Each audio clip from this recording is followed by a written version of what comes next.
Hey everyone, welcome back. Today we are reviewing Super Diamond Mud Deal, a product that claimed to fix wall holes, especially from AC installations, using a waterproof putty.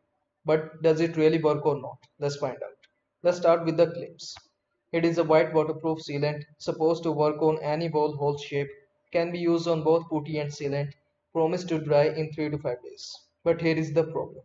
First, real users say it never fully dries even after 5 days. Second, does not hold up in humid or damp areas, which limit where you can use it.